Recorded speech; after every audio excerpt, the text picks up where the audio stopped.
আসসালামু আলাইকুম দর্শক, একটি সুখবর। অতীতের সব রেকর্ড ভাঙলো রেমিটেন্স প্রবাহ। দর্শক, আগেই বলেছিলাম যে রেমিটেন্স এখন আর কমবে না, বাড়তে থাকবে। মানুষও উৎসাহিত হয়েছে। আর প্রবাসী মানুষ, দেশপ্রেমী, তারা জানে যে এখন হাসিনা সরকার নেই, ফলে ইউনূস সরকারের প্রতি তাদের সমর্থন আছে। প্রবাসীরা ডক্টর মোহাম্মদ ইউনূসকে অত্যন্ত ভালোবাসেন এবং এই সরকার যদি কিছুটা অগ্রগতি এনে দেয় দেশে, সেটা ইউনূস সরকার পারবে এবং সেই প্রত্যাশা আছে, বিশ্বাস আছে। ডক্টর মোহাম্মদ ইউনূস এবার কাতারে যেও ভূয়সী প্রশংসা করেছেন প্রবাসীদের। তো সুতরাং প্রবাসীদেরকে যত বেশি উৎসাহ দেবে আমাদের রাষ্ট্র নেতা বা সরকার প্রধানরা, তত বেশি তারা উৎসাহিত হবে। আর যেহেতু এর আগে শেখ হাসিনার ব্যাপারে একটা বিমুখ অবস্থা ছিল প্রবাসীদের মাঝে, সেই অবস্থা কেটে যাওয়ার পর থেকেই কিন্তু আস্তে আস্তে সুবাতাস বইতে শুরু করেছে। এখন আস্তে দিনকে দিন বাড়ছে। দর্শক, প্রবাসীদের নিয়ে এবং রাজনৈতিক এবং অন্যান্য বিষয় নিয়ে অনেক ভিডিও করছি। আপনাদের যদি এই ভিডিওটি ভালো লাগে তাহলে অবশ্যই সাবস্ক্রাইব করবেন, শেয়ার এবং লাইক দেবেন। আসেন এবার কি রেকর্ড ভাঙলো তার একটি বর্ণনা আপনাদেরকে শোনাই। চলতি 2024-25 অর্থ বছরে রেমিটেন্স বা প্রবাসী আয় অতীতের সব রেকর্ড ভেঙে দিয়েছে। সবশেষ 7 মে পর্যন্ত দেশে $25.27 বিলিয়ন পাঠিয়েছেন প্রবাসীরা।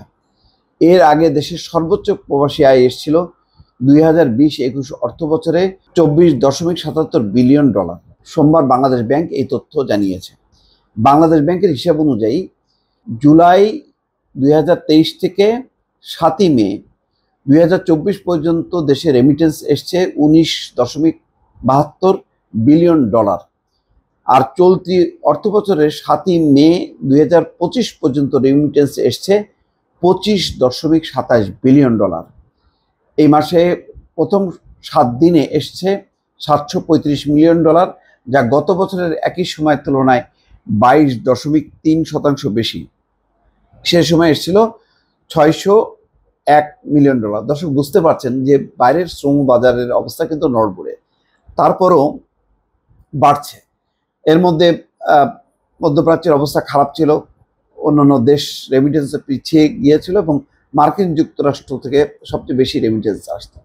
এবার কিন্তু আবার সেই সবাইকে টপকে সৌদি আরব সামনে চলে এসছে। মাসের হিসেবে দেশের সর্বোচ্চ রেমিটেন্স এসছে মার্চে। ওই মাসে প্রবাসী আয় এসেছিল $329,56,30,000।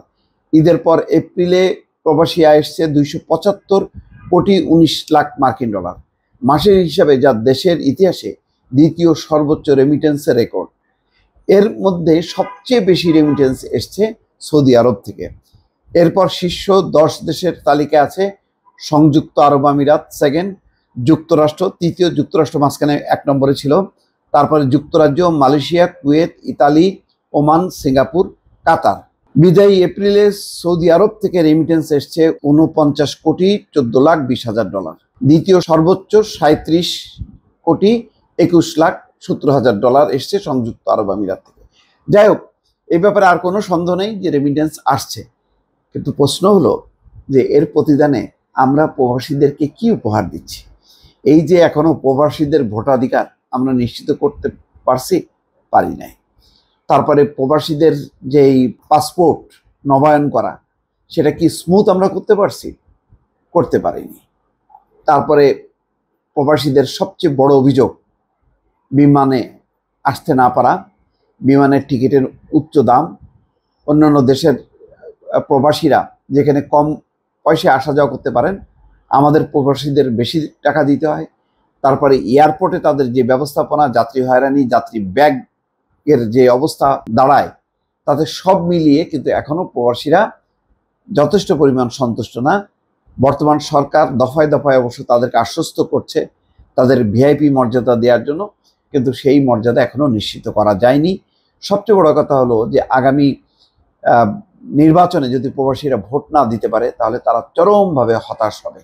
সুতরাং প্রবাসীদের এই যে অবদানকে সামনে রেখে দ্রুত গতিতে কিছু পদক্ষেপ, দৃশ্যমান কিছু পদক্ষেপ দেখানোর মধ্য দিয়ে প্রবাসীদের এই রেমিটেন্স, বৈধ পথে রেমিটেন্স পাঠানোর বিষয়টি আরও উৎসাহিত করা উচিত বলে অনেকে মনে করছেন। দর্শক ভালো থাকবেন, আল্লাহ হাফেজ।